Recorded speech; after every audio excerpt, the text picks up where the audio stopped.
नमस्कार दोस्तों। बुद्ध की शिक्षा को जानने के लिए हमको प्रैक्टिस करना चाहिए, अभ्यास करना चाहिए।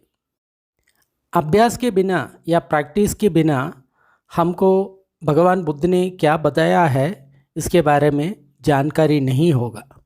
तो इसलिए अभ्यास करना चाहिए। क्या अभ्यास करना चाहिए? आजकल बहुत साधना चलता है, आनापाना, विपश्यना, मेत्ता, ये सब अभ्यास करना चाहिए, इसमें कोई दोष की बात नहीं है। लेकिन सबसे ज़्यादा भगवान ने जहाँ पे मेंशन किया है, सूत्रों में मेंशन किया है, वो है जाना। जाना के बिना कोई सूत्र नहीं होगा। आप देखेंगे, जहाँ पे भी देखेंगे वहाँ पे जाना के बारे में बताया होगा। जैसे मान लो दीघ निकाय में 34 सूत्ता है, उसमें देखेंगे ऑलमोस्ट सभी सूत्ता में 4 जाना या 8 जाने के बारे में बताएंगे। मध्यम निकाय में टोटल 152 सूत्ता है, उस सूत्ता में भी देखेंगे बहुत ज़्यादा सूत्रों में, लगभग सभी सूत्रों में जाना के बारे में बात होता ही है। आप पूरा त्रिपिटक के बारे में देखेंगे तो आप देखेंगे सबसे ज़्यादा यूज़ होने वाला जो वर्ड है वो जाना का होगा, उसके बाद मेत्ता का होगा, उसके बाद विपश्यना का होगा, उसके बाद आनापाना का होगा। टोटल हम आनापाने के बारे में देखेंगे 8 या 9 सूत्र में आनापाने के बारे में मेंशन होंगे। विपश्यना के बारे में देखेंगे 100 के करीब विपश्यना के बारे में बताए होंगे। लेकिन 100 के करीब विपश्यना के बारे में जब बताता है उसमें 80 बार समता च विपश्यना ऐसा कहता है। इसका मतलब समता और विपश्यना जोड़ करके भगवान बुद्ध ने समता विपश्यना सिखाया है, इसके बारे में जानेंगे। और मेत्ता के बारे में हज़ारों सूत्रों में बताया गया है, लेकिन सबसे ज़्यादा आपको मिलेंगे जाना के बारे में, क्योंकि भगवान बुद्ध जाना का ही इम्पोर्टेंट दिया है। लेकिन आजकल एक भ्रम बहुत फैल गया कि जाना कभी हमको मुक्ति नहीं दे सकता, क्योंकि भगवान बुद्ध ने सबसे पहले आलारंग कलाम के पास चला गया और नत्थिगिंजी, इसका मतलब कुछ भी नहीं है, वहाँ तक ज्ञान सीख गया, 7वां ध्यान सीख गया। फिर उसके बाद उद्धगराम पुत्र के पास चला गया तो 8वां ज्ञान सीख गया, नैव संज्ञा ना संज्ञा। वो सीखने के बाद भगवान बुद्ध अपने भीतर देखता है, ज़रा सा भी विशुद्धि नहीं हुआ, शांति नहीं हुआ, निर्वाण का या संबोधि का कोई प्राप्ति नहीं हुआ, पहले जैसा है वैसा ही रह गया, तो इसलिए उसने छोड़ दिया। लेकिन हम जहाँ पे भी देखना चाहिए, जब भगवान बुद्ध 7वां और 8वां ध्यान किया है, उस संदर्भ में पहले से 6 ध्यान तक कोई मेंशन ही नहीं हुआ, सिर्फ 7वां और 8वां ध्यान का मेंशन हो गया। और दूसरा हमको ये समझना चाहिए, वो 1 पॉइंटेड कॉन्सेंट्रेशन था। इसका मतलब एक जगह में अपने मन को टिका के रखना, वहाँ पे विपश्यना बिल्कुल जोड़ा नहीं, सिर्फ 1 पॉइंटेड कॉन्सेंट्रेशन था, इसलिए भगवान को मुक्ति नहीं मिला। लेकिन बाद में हम देखेंगे उसी सूत्र में, जहाँ पे इस आलार कलाम और उद्धव रामपुत्र का जो स्टोरी बताता है, उसी सूत्र में भगवान ने फिर अपनी जो बचपन की जो बात है वो रिकलेक्ट करता है। बचपन में प्रथम ध्यान तक पहुंच करके उसका अनुभव को रिकलेक्ट करके फिर उसी प्रकार वो जाना करता है, 1 2 3 4, उसी सूत्र में उस 4 ध्यान के बारे में बताता है। उसके बाद विमुक्त हो गया बोलता है। तो क्या अंदर था दोनों में? पहला जो जाना है वो सिर्फ 1 पॉइंटेड कॉन्सेंट्रेशन था, नहीं तो लोकीय जाना था। लेकिन जो दूसरा जो जाना भगवान सभी सूत्रों में बताता है वो लोकोत्तर जाना है। इसका मतलब समता विपश्यना दोनों जुड़ा हुआ है, ये है अंतर। लेकिन हमको इतना कंफ्यूज करवा दिया कि एक व्यक्ति था बुद्धघोष करके, उसने एक किताब लिखा विशुद्धि मार्ग। इस बुद्धघोष कभी एक मेडिटेटर नहीं थे, वो संस्कृत स्कॉलर थे, तो मेडिटेशन के बारे में उसको कुछ भी नहीं पता था। तो जब उसने अपना सारा जो टीका और अनुटीका, इसका मतलब जो उसका व्याख्यान है, व्याख्यान से उसने सब कुछ ढूंढ निकाल करके एक किताब लिखा विशुद्धि मार्ग। इस विशुद्धि मार्ग में समता को अलग कर दिया, विपश्यना को अलग कर दिया। तो इसलिए सभी थेरावादा जो जहाँ पे जो चल रहा है, उन लोग जाना को डरता है। जाना से मुक्ति नहीं मिलेगा, ऐसा करके उन लोग के मन में एक भ्रम पैदा हो गया। लेकिन जाना के बारे में उन लोग सही से नहीं जाना, तो इसलिए भ्रम पैदा हो गया। हम सभी सूत्रों में देखेंगे, जब सूता का संदर्भ में आएगा तो हम बताएंगे। अभी ये जाना क्या है इसके बारे में हम थोड़ा सा विस्तार से बताएंगे, ताकि थोड़ा जाना के बारे में समझें। नहीं तो फिर सूता पढ़ने के टाइम में जाना वर्ड आ जाता है, फिर उसको पता नहीं चलता, तो फिर प्रॉब्लम हो जाता है।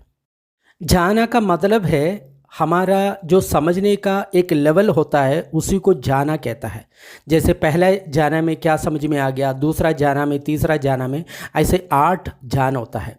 तो जैसे मान लो हमने जाना का काम शुरू किया, लेकिन सबसे बड़ा प्रॉब्लम ये था, अभी भी है, सूता में कहीं भी जान कैसे कराना है ये नहीं बताता। पहले जान में आ जाता है ऐसा बोलता है, लेकिन कैसे एंटर करता है उसके बारे में थोड़ा सा बोलता है, लेकिन प्रैक्टिकल पाथ हमको मिस हो गया। इसलिए बहुत गड़बड़ी हो रहा है आजकल जाने के बारे में। जैसा भी है, हमने जाना में एंटर किया, इसका मतलब जाना में एंटर किया का मतलब अकुशल धर्म हम वहीं पे छोड़ दिया। इसलिए बोलता है विविच्छ कामे ही विविच्छ अकुशल धम्मे ही, यह है पाली वर्ड। इसका मतलब वहाँ पे अकुशल धर्म बिल्कुल नहीं है जाना में, और काम नहीं है बिल्कुल। इसका मतलब जो तन्हा वहाँ पे बिल्कुल नहीं है।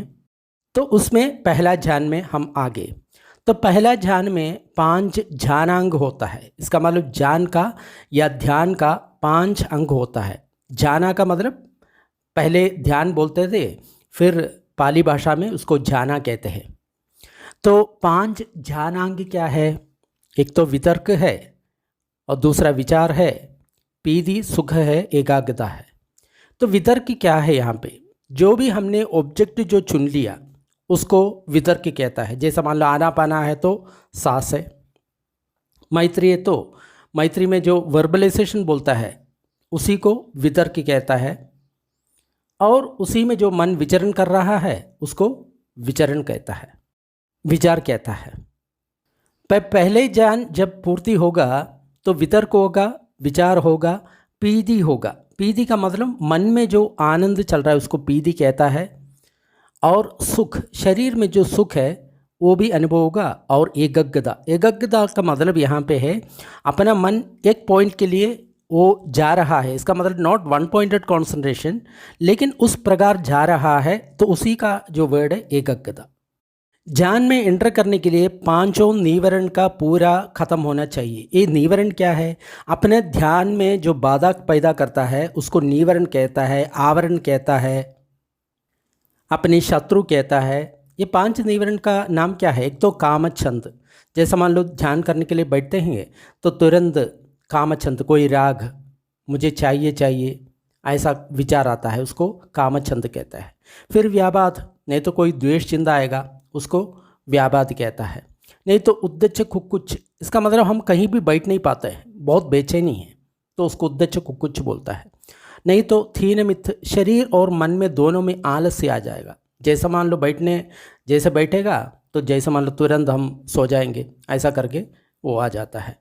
और दूसरा 5वां है विचिकित्सा। विचिकित्सा मतलब डाउट, जैसे मान लो विधि के बारे में डाउट, टीचर के बारे में डाउट, बुद्धि के बारे में डाउट, सभी में जो डाउट होता है। ये 5 निवरण जब तक ख़त्म नहीं होगा तब तक हमको जाना का स्टेट नहीं मिलेगा। जाना का स्टेट में ये 5 निवरण ख़त्म होगा तभी हमको जाना मिलेगा, ये भी समझना चाहिए। फिर हम उससे आगे बढ़ेंगे, पहले ध्यान से आगे बढ़ेंगे तो क्या होगा? ये वितर्क विचार दोनों समाप्त होगा। समाप्त होने के बाद हमारा मन में जो प्रीति है, हमारा श्रद्धा उसमें रहेगी, सुख में रहेगा, एकाग्रता रहेगा। तो जैसे दूसरा ज्ञान खत्म होते हुए वितर्क विचार समाप्त होगा, पीदी सुख एकाग्रता रहेगा। जैसे तीसरा जो ज्ञान है वो जैसे कंप्लीट होते हैं तब तक क्या होगा? पीदी भी समाप्त होगा, सुख और एकाग्रता रहेगा। 14 ध्यान में वो सुख भी खत्म हो जाएगा, सिर्फ एकाग्रता रहेगा। इसका मतलब क्या हो रहा है? हम स्थूल सत्य से सूक्ष्म सत्य तक जा रहा है। पहले जो स्थूल जो था वो खत्म होते होते हम सूक्ष्म स्थिति की ओर जा रहा है। तो 14 ध्यान पूरा हो गया। 14 ध्यान तक रूप ध्यान कहते हैं। इसका मतलब हम शरीर तभी भी कायम है। और 5वां से लेकर 8वीं ध्यान तक रूप से ज़्यादा संपर्क नहीं रह जाता, मन से ज़्यादा संपर्क रह जाता है। तो उसमें क्या है, जैसे 5वां जो ध्यान हो गया तो उसको आनंद आकाश बोलते हैं। इसका मतलब हमको आकाश जैसे मान लो पूरा एक्सपेंशन ऐसा प्रतीत होता है, पूरा जैसा फैलते जा रहा है ऐसा प्रतीत होता है। 6वां ध्यान में आनंद विज्ञान, जो कॉन्शियसनेस है वो भी आनंद है ऐसा करके मालूम होता है 6वां ध्यान में। इसका मतलब अपना मन जो चिंता, पहले जो चिंता आता था वो चिंता समाप्त होते वहाँ पे वाइब्रेशन हमको महसूस होगा 6वां ध्यान में। इसका मतलब अनिच्छा दुख के बारे में हमको और डीपली हमको मालूम होगा। और 7वां ध्यान में नत्थी किंची, इसका मतलब वहाँ पे कुछ भी नहीं होता, जैसे संवेदना बिल्कुल समाप्त हो गया, कुछ महसूस नहीं हो रहा, ऐसा अवस्था आ जाएगा। और 8वां ध्यान में नेव संज्ञा ना संज्ञायतन, इसका मतलब वहाँ पे संज्ञा है या नहीं है ऐसा मालूम होना थोड़ा मुश्किल होता। फिर जो 8वां जैसे उससे अतिक्रमण करेगा संज्ञा वेदया निरोध, इसका मतलब संज्ञा और वेदना दोनों समाप्त होगा। जैसे मान लो अनकॉन्शियस जैसे ऐसा बिल्कुल ख़त्म हो गया, कुछ भी काम नहीं कर रहा, उस अवस्था में आएगा। उसके बाद निरोध समापत्ति, इसका मतलब उससे जब बाहर आ जाता है तो उस समय हम पटिच्छ समुत्पाद को देखता है। इसका मतलब कैसे ये सारा काम कर रहा है उसके बारे में समझता है, तो उस अवस्था को निर्वाण कहता है। जब इस डीप समाधि स्टेट से जब बाहर निकलता है उस समय जो मन से जो भीतर मन की सबसे नीचे का जो भाग है, इसका मतलब वहाँ से जब हम देखते हैं, इसका मतलब मन शुरू होता है, उस अवस्था में हम देखेंगे ये कैसे काम करता है। तो पटिच्छ समुत्पाद के बारे में हमको खूब ठीक से समझ में आ जाएगा। ये है ये 8 ध्यान के बारे में जो बात है, तो इसको हमको सीखना चाहिए, तभी हमको थोड़ा सा इसके बारे में थोड़ा सा ज्ञान होगा। और एक और चीज़ है 6R करके, ये बंदे विमलारम सी जो ध्यान सिखाता है उसी का एक शॉर्ट वर्ड है 6R करके। जैसे मान लो नीवरण को या अपने मन को हम कैसे उस ध्यान से हम लेके जाएंगे, उसी के लिए एक शॉर्ट टेक्निक है 6R। इसका मतलब जब भी नीवरण आता है उससे कैसे काम करना चाहिए उसके बारे में ये 6R है। 6R का मतलब 6R है, recognise, release, relax, resmile, return, repeat, इसको मिलकर के 6R बोलता है। जैसा मान लो हम जाना शुरू कर रहा है तो तब तुरंत मन में राग का चिंता आ गया, कामचंद आ गया या द्वेष आ गया, तो क्या करना चाहिए, तुरंत रिकग्नाइज, तुरंत उसको पहचानना है, ठीक है मेरा मन में काम चिंता आ गया, तो तुरंत उसके बाद नेक्स्ट आर रिलीज, उसको छोड़ दो। ये बहुत बड़ा इम्पोर्टेंट है, क्योंकि हम देखेंगे सुत में, जब सूता पढ़ेंगे आपको समझ में आएगा ये लेट गो या रिलीज़ का कितना बड़ा महत्व है। तो हम उसको तुरंत रिलीज़ करेंगे, उसके अपने श्रद्धा नहीं रखेंगे। उसके बाद रिलैक्स, रिलैक्स का मतलब अपने शरीर में मन में वो चिंता के बारे में थोड़ा टेंशन और तनाव आ गया, उसको हम विलफुली हम रिलैक्स करेंगे, तो उसको रिलैक्स कहते हैं। फिर उसके बाद रिटर्न, रिटर्न का मतलब उसके बाद रीस्माइल, रीस्माइल का मतलब हम फिर एक मुस्कुराएंगे। इसका मतलब हम क्या है, एक पॉजिटिव थॉट्स को लेके आ रहा है, तो इसलिए रीस्माइल। उसके बाद रिटर्न एंड रिपीट, फिर हम अपने जाना के उसमें आ गया, फिर उसको रिपीट करना है, यही प्रोसेस को रिपीट करना है। ये एक टीचर से आपको सीखना है जाना के बारे में सीखने के लिए। तो बंदे विमलारमसी का जो टीम मेडिटेशन है आजकल भारत में चल रहा है, तो उसका जो लिंक्स है मैं नीचे डिस्क्रिप्शन बॉक्स में दे देंगे आपको, तो इससे आप वहाँ से सीख सकता है। एक बात आप बिल्कुल समझ में आना चाहिए, बुद्ध 2 प्रकार के सुख के बारे में बोलता है। एक तो ये पंचेंद्रिय और मन से जो उपलब्ध होने वाला जो सुख, जैसा मान लो आँख से कोई प्रिय रूप देख लिया उससे सुख, कान से कोई मधुर शब्द देख लिया सुन लिया उसका सुख, ऐसे 5 इंद्रियों से हमको सुख मिलता है। और जब जब ये 5 इंद्रियां हमारा काम नहीं करता तो छड़ा मन में इस विचार को सोच करके फिर हम उससे जो सुख लेते हैं, इस सुख को भगवान ने बोला अनरिय सुख, पुदुज्जन सुख, मिल्हा सुख, ये सब पाली वर्ड है। इसका मतलब ये सुख अनरिय है, इसका मतलब आर्यों का सुख नहीं है। जो नॉर्मल पुदुज्जन सुख, जो नॉर्मल लोग उन लोग का सुख है। मिल्ला सुख, इस सुख में कोई अच्छा बात नहीं है, ऐसा सुख है ये वाला। इसको भूल करके भी रसास्वादन नहीं करना चाहिए, करेगा तो क्या होगा, बंधन बंधेगा। यहाँ पे हमको बिल्कुल सतर्क रहना है। इस इंद्रिय सुख को हम एक भाई के रूप में देखना चाहिए, आदिनवो, इस सुख को। भाई दब्बो, इसका मतलब इसको हमको भाई से देखना चाहिए, कभी इससे हम रिलीज नहीं करें, उसको आस्वादन ना करें, इसको भाई से देखना चाहिए। लेकिन जो जाना के जो सुख है उसको भगवान बुद्ध ने क्या कहा, अरिय सुख, अनवज्य सुख, संबोध सुख, उपशम सुख, ऐसा डिफरेंट डिफरेंट वर्ड्स भगवान ने दिया है।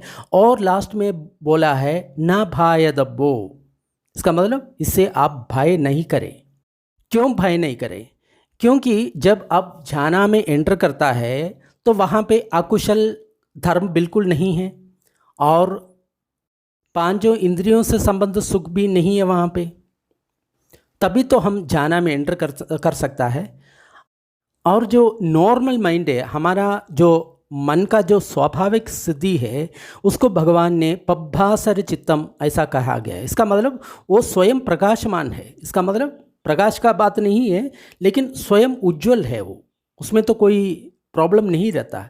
लेकिन हम इंद्रियों से जो मालिन्य इकट्ठा कर दिया, इसलिए वो मैला हो गया। तो जैसे झाना करता है वो अपने आप वो प्रकाश उज्ज्वल होता है, इसका मतलब उसका जो स्वभाव है उज्ज्वल होता रहता है। तो उस समय वो प्रीति सुख का अनुभव करना स्वाभाविक है एंड होना ही चाहिए, उससे कभी घबराना नहीं है।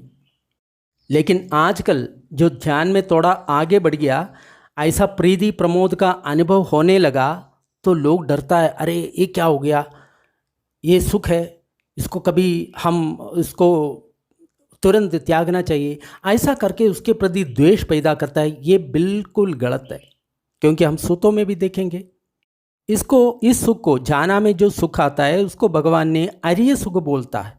इसका मतलब जो आर्यों का सुख है, इसका मतलब जो एनलाइटेंड पर्सन है उन लोग का सुख है, ऐसा कहता है। संबोधि सुख, इसका मतलब ये सुख हमको संबोधि के या ज्ञान के और लेके जा रहा है। उपशम सुख, इसका मतलब उसको शांत करने वाला सुख है, हमारा जो सारा जो क्लेश है उसको शांत करने वाला सुख है।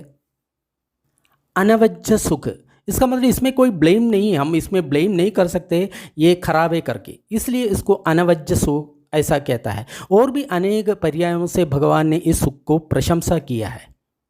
लेकिन एक बात ध्यान रखना चाहिए, जो कुछ हो रहा है अपने भीतर उससे कोई हमको चिपकाव नहीं होना चाहिए। जैसे जाना का सुख आ गया, कभी उसे घबराना नहीं, द्वेष भी नहीं करना, उसको एक्सेप्ट करना है, स्माइलिंगली एक्सेप्ट करना है, और उसको अनित्य स्वभाव को हम देखते जाना है, तो तब हम आगे बढ़ेंगे। इसका मतलब शिक्षार का प्रयोग वहीं पे होता है, जो कुछ हो रहा है उसको हम शिक्षार कर रहा है, उसका मतलब हम रिलीज और रिलैक्स करता है, बहुत बड़ा इम्पोर्टेंट है उसमें। ऐसा करके हम आगे बढ़ रहा है। सचमुच बोलेगा तो जो अपने पांचों स्कंदों में, रूप में और मन में जो कुछ उत्पन्न होता है उसको हमको पकड़ना नहीं है, वो अनित्य हो जाएगा ही।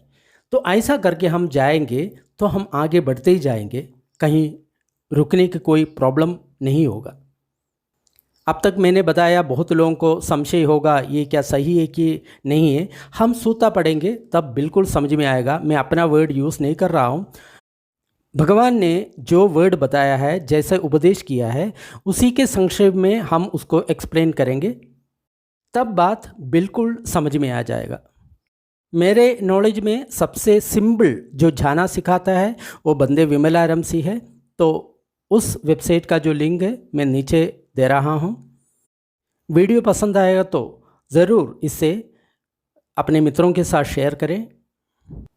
धन्यवाद।